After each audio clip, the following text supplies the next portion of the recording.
Welcome to Shamim's English teaching classes. Today's topic is story writing. আমরা তো রোজই কি জন্য করছি, স্পিকিং এর জন্য বিভিন্ন ডেইলি সেন্টেন্স করছি, গ্রামার দিচ্ছি। আজকে আমি কি করছি, রাইটিং এর জন্য হচ্ছে স্টোরি, যে স্টোরি লেখা সেই স্টোরি লেখাটা আমি আজকে শেখাবো। আমার ছাত্রছাত্রীরা অনেকে, স্টুডেন্টরা অনেকে বলেছে স্যার স্টোরি লেখাটা একটু ভিডিও করুন। আচ্ছা, প্রথমে আমি বলি স্টোরি মানে কি। স্টোরি মানে হচ্ছে গল্প। ভিডিওটা কিন্তু স্কিপ করবে না, পুরো দেখবে একদম। তুমি আমার কাছে টিউশন পড়ো না পড়ো, ভিডিওটা দেখলেই কিন্তু তুমি কিন্তু যে কোনো একদম স্টোরিটা লিখতে পারবে। আর এটাও বলে দিই, স্টোরিটা একদম সিম্পল, একদম দুর্বল উইক যারা স্টুডেন্ট আছে তাদের হচ্ছে গল্প লেখা শেখানোর জন্য কিন্তু ভিডিওটা করেছি। ওকে, তারপরে আস্তে আস্তে যা আরো কি করে ভালো স্টোরি লেখা যায় সেইটা করবো। আগে তো লেখা শুরু করি স্টোরি। স্টোরি মানে কি গল্প। আমরা ঠাকুমা ঠাকুরদার কাছে যে গল্প শুনতাম, তার মানে গল্প মানে কি পিছনের জিনিস, পিছন মানে অতীত, অতীত মানে কি পাস্ট। তাহলে পাস্ট টেন্সে কিন্তু আমি লিখবো। স্টোরি মানেই আমরা পাস্ট টেন্সে লিখবো, কিন্তু তার মানে এই নয় যে প্রেজেন্ট টেন্স বা ফিউচার টেন্সে লেখা যায় না, সেগুলোও লেখা যায়। সেগুলো হচ্ছে কি, যে তোমরা যারা গল্প লিখেছো বা একটু একটু জানো তারা জানো, যখন আমরা কোটেশন ব্যবহার করি তখন প্রেজেন্ট বা ফিউচার টেন্স এগুলো ব্যবহার করতে পারি। আজকের স্টোরিতে কিন্তু আমি এইসব কিন্তু কোনো কিছু করব না, আমি এসব কিন্তু কোনো কিছু করব না, শুধু পাস্ট টেন্সটা আলোচনা করব। কি পাস্ট ইনডিফিনাইট আর হচ্ছে কি পাস্ট কন্টিনিউয়াস। পাস্ট ইনডিফিনাইটে কি, যে ঘটনাটা হয়ে গেল। মনে করো আমি ভাত খেলাম, একটা রাজা ছিল, বাঘটি একটি ছাগল মেরে ফেললো, এই ধরনের। সূত্রটা কি, subject second verb object, subject second verb object. আর পাস্ট কন্টিনিউয়াস কখন ব্যবহার করব, যখন হচ্ছিল। মনে করো বাঘটি জঙ্গলের মধ্যে দিয়ে দৌড়াচ্ছিল, তখন হচ্ছে কি পাস্ট কন্টিনিউয়াস টেন্স, তখন হচ্ছে পাস্ট কন্টিনিউয়াস টেন্স। তা এইভাবে হচ্ছে আমি কিন্তু এই দুটো টেন্স ব্যবহার করে হচ্ছে কি করব, এই গল্পটা কিন্তু তোমাদেরকে শেখাবো, লেখা শেখাবো গল্পটা। যে দুটো টেন্স, একটা কি পাস্ট ইনডিফিনাইট আর একটা কি পাস্ট কন্টিনিউয়াস। আর অন্য কোনো টেন্স এখানে ব্যবহার করবো না, কারণ গল্প মানে অতীত। ওকে, তাহলে আমি দেখো এখানে গল্পটা প্রথমে লিখে রেখেছি।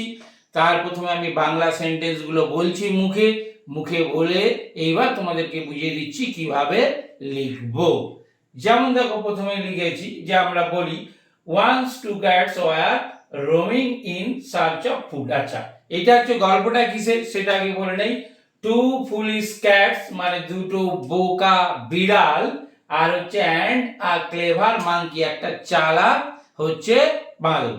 তাই একটা চালাক মাঙ্কি আর হচ্ছে কি বোকা দুটো হচ্ছে বিড়াল, এদেরকে নিয়ে গল্প। তাহলে এই গল্পটা পয়েন্টস দেওয়া থাকে, তাহলে তোমাকে আগে কি পয়েন্টস দেখে কি করতে হবে, যে আগে তোমাকে বাংলাটা আইডিয়া করতে হবে।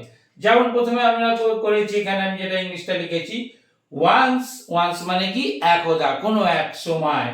টু ক্যাটস দুটো বিড়াল, were roaming in search of food, past continuous. কি বললাম, পাস্ট কন্টিনিউয়াস ওয়াজ বা ওয়ার, যেহেতু দুজন আছে তাই ওয়ার দিয়েছি। ওয়ার রোম, রোম মানে হচ্ছে ঘুরে বেড়ানো, আইনজি দিতে হবে। রোমিং ঘুরে বেড়াচ্ছে, ইন সার্চ অফ ফুড খাদ্যের সন্ধানে দুটো বিড়াল ঘুরে বেড়াচ্ছিল। পাস্টে, এখন বেড়াচ্ছে তো বলতে পারবো না, গল্প মানে কিন্তু পাস্ট। হঠাৎ করে, হঠাৎ করে কি হলো, সাডেনলি লিখে দিলাম, হঠাৎ করে তারা কি করলো, দেখতে পেলো এক টুকরো রুটি। হঠাৎ করে দেখতে পেলো, এখানে কোনো চলছে না, তাহলে পাস্ট ইনডেফিনিট, সাবজেক্ট আর সেকেন্ড ভার্ব দেবো। দেখো তাই দিয়েছি। সাডেনলি দে ফাউন্ড, তারা ইংলিশ কি they found a piece of bread, তারা এক টুকরো হচ্ছে রুটি দেখতে পেলো, রুটি দেখতে পেলো।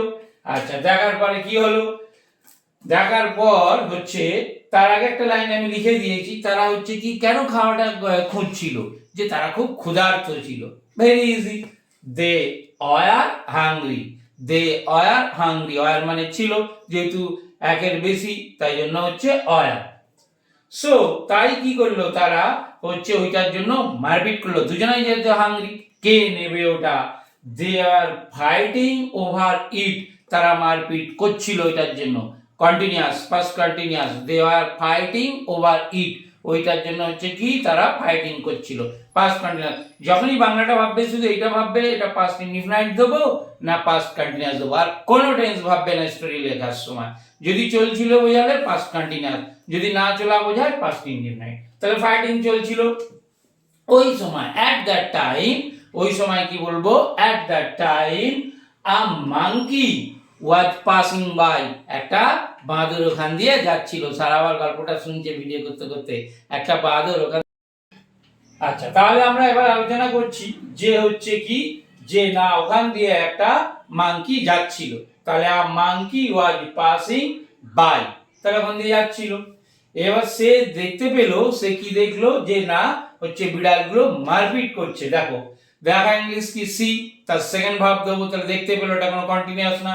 হি স দ্য ক্যাটস ফাইটিং, তারা কি ফাইটিং করছে। ওকে, অ্যাট ওয়ান্স, তখনই, অ্যাট ওয়ান্স মানে তখনই কি করলো, সে একটা প্ল্যান করে ফেললো। এটা একটা কি ভালো ইংলিশ হচ্ছে হি হিট আপন আ প্ল্যান। হিটের কিন্তু সেকেন্ড ভার্ব, এর first verb, second verb, third verb সবই hit hit hit. He hit upon a plan, একটা প্ল্যান করলো, যেটা মারপিট করছে কিভাবে আমি রুটিটা খেয়ে নিতে পারি, বুদ্ধি করলো একটা। আচ্ছা, সে এবার কি করলো, সে তাদের সামনে আসলো। আসা ইংরেজি কি অ্যারাইভড, হি অ্যারাইভড বিফোর দেম, তাদের সামনে চলে আসলো। হি অ্যারাইভড বিফোর দেম, আসলো এবং ঠিক করলো। ঠিক করা ইংলিশ কি, decided, and decided to settle, এর কি করে দেবো না সেটেল করে দেবো, সমাধান করে দেবো দ্য ডিসপিউট। যখনই মূল ভার্বের পরে আবার একটা অন্য ভার্ব দেবো, তার আগে কি করতে হবে, এরকম একটা টু দিয়ে দিতে হবে। টু সেটেল দ্য ডিসপিউট, ঝামেলাটাকে আমি কি করব, হচ্ছে সেটেল করে দেবো, সমাধান করে দেবো। হয়ে গেল। এবার হচ্ছে সে কিন্তু ভেবেছিল, সব পাস্টে কিন্তু। এবার হচ্ছে যখন এই কথাটা সে বলল বিড়াল দুটোকে, তখন বিড়াল দুটো রাজি হলো। দ্য ক্যাটস এগ্রিড, ক্যাটসটা কি হলো, রাজি হলো। দেখো সাবজেক্ট লিখলাম আর সেকেন্ড ভার্ব লিখলাম, আর কিচ্ছু করলাম না কিন্তু। এইবার সে তখন কি করলো, হি ব্রোক দ্য ব্রেড, যেহেতু হচ্ছে দুজন আছে তাই পটাস করে ভেঙে দিল। হি ব্রোক দ্য ব্রেড, আবার সেকেন্ড ভার্ব, ব্রেড ব্রোক। এই ভার্বগুলো কিন্তু তোমাকে মুখস্থ করতে হবে, যে ভার্ব, যে একটা ভার্বের ফার্স্ট ভার্ব কি, সেকেন্ড ভার্ব কি, যে কোনো গ্রামার বুকসে কিন্তু ওগুলো থাকে, এগুলো কিন্তু তোমাকে মুখস্থ করে নিতে হবে যে সেকেন্ড ভার্বটা কি। হি, এখানে কিন্তু পাস্ট ইনডিফিনাইট মানে সব সেকেন্ড ভার্ব ইউজ হচ্ছে পাস্ট ইনডিফিনাইটে। He broke the bread into two halves, দু ভাগে ভাগ করে নিল। হাফের হচ্ছে প্লুরাল কি, halves, H L V E S, লাস্টে পুরো এটা লিখে নিই। আচ্ছা, তারপরে কি বলছে, কিন্তু কিন্তু দে আর ইন আনইভেন সাইজ, তারা ছিল হচ্ছে অসমান সাইজ। তারা বলতে পাউরুটিটাকে বলছে, ইচ্ছে করে এমনভাবে ভেঙেছে যাতে ছোট বড় হয়। দে আর ইন আনইভেন সাইজ, ওটা কি করলো, ইচ্ছা করেই কিন্তু করলো, সে এটা ইচ্ছা করে করলো। এই লাইনটা আমি সেন্টেন্সটা লিখিনি, তাহলে তুমি যদি বলতে চাও কি বলবে, হি ডিড ইট ইন্টেনশনালি, একটা এক্সট্রা সেন্টেন্স দিলাম, আমি বেশি কিছু দেইনি যাতে যাতে কঠিন না হয়ে যায়। হি ডিড ইট ইন্টেনশনালি, সেটা উদ্দেশ্যপ্রণীত ভাবেই করলো, যে ছোট বড় করে দিল। আচ্ছা, ছোট বড় হলো। এইবার তখন তাকে কি করতে হচ্ছে, যে যা ছোট বড় হয়ে গেছে, তাহলে কি করতে হলো, হি এট এগেইন, আবার খেলো, সমান করার জন্য। হি এট এগেইন, আবার খেলো। সব দেখো পাস্ট ইনডিফিনাইট হচ্ছে। এইভাবে কি করলো, দ্য ডিসপিউট কন্টিনিউ, ডিসপিউট তো যাচ্ছে, চলতেই থাকবে, কারণ ও একবার ইচ্ছে করে ছোট খাচ্ছে, একবার বড় করছে, একবার ইচ্ছে করছে, তাই জন্য দ্য ডিসপিউট কন্টিনিউড, এইভাবে ঝামেলাটা চললো। পাস্ট ইনডিফিনাইট, অন্য টেন্স কিন্তু দিতেই পারবো না, স্টোরিতে দিতে পারবো যদি কোটেশন ইউজ করি। দ্য ডিসপিউট কন্টিনিউড, চললো, সাবজেক্টের পরে সেকেন্ড ভার্ব।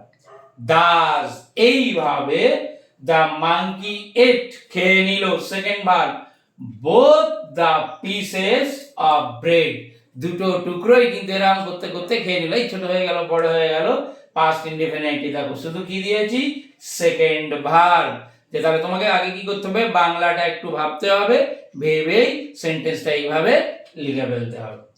খেয়ে ফেললো দুটোই, অ্যান্ড, এবং কি করলো, খেয়ে ওয়েন্ট, চলে গেল। দেখো গোয়ের সেকেন্ড ভার্ব কি, ওয়েন্ট, তাহলে ওয়েন্ট অ্যাওয়ে, চলে গেল টাটা দিয়ে, এটা এমনি বললাম। আচ্ছা, তখন কি করলো, দ্য ক্যাটস গট নাথিং, বিড়াল দুটো কিন্তু দেখো কিছুই পেল না, দ্য ক্যাট গটস নাথিং। তাহলে এইভাবে আমরা গল্পটা করব, লিখবো। আর যারা স্পিকিং করছো তারা কিন্তু এই স্টোরিটা কিন্তু আমরা বাংলায় যেমন গল্প বলতে পারি, হ্যাঁ, তখন হচ্ছে ওইভাবে কিন্তু আমি এই গল্পটাও কিন্তু হচ্ছে ইংলিশে বলবো। আমি কিন্তু আমার স্পোকেন ব্যাচে এই গল্পটা কিন্তু সব স্টুডেন্টদেরকে বলতে বলবো, গল্পের মতো করে তুমি যাতে বলতে পারো। আচ্ছা, এইবার আমি যে গল্পটা বোঝালাম তুমি বুঝতে পারলে কিনা, তার জন্য আমি কিন্তু দুটো সেন্টেন্স দিয়েছি, যেটা তোমরা কমেন্টে লিখবে। দুটো টেন্স বুঝিয়েছি, তাই হচ্ছে দুটো টেন্স দিয়েছি। আগে পরে কোনটা কোন টেন্স সেটা আমি আর কিছু বলছি না, তোমরা অ্যানসারটা লিখবে, সাথে যদি টেন্সের নামটা দিয়ে দাও তাহলে হচ্ছে আরো ভালো হয়। দুই বন্ধু একটা বনের মধ্যে দিয়ে যাচ্ছিল কিন্তু মানে এরকম হেঁটে হেঁটে হেঁটে যাচ্ছিল। দুই বন্ধু একটা বনের মধ্যে দিয়ে যাচ্ছিল। এই সেন্টেন্সটার অ্যানসারটা লিখবে, কোন টেন্স যদি লিখে দাও আরো ভালো হবে। নাম্বার 2, হঠাৎ করে একটা ভালুক তাদের সামনে এসে পড়লো। হঠাৎ করে একটা ভালুক তাদের সামনে এসে পড়লো, এটাও আনসারটা কি হবে এবং কোন টেন্স। তাহলে ওই স্টোরি কিন্তু আমরা এইভাবে লিখবো, মাত্র একদম ইজি ভাবে লেখার জন্য দুটো টেন্স ব্যবহার করব, past indefinite, past continuous. Story writing সব ক্লাসে থাকে, কোনো ক্লাসের ব্যাপার নেই, এটা সবার জন্য প্রয়োজনীয়। তাই অন্যান্য স্টুডেন্টদের শেখার জন্য ভিডিওটা শেয়ার করে দাও। Thank you for watching this video.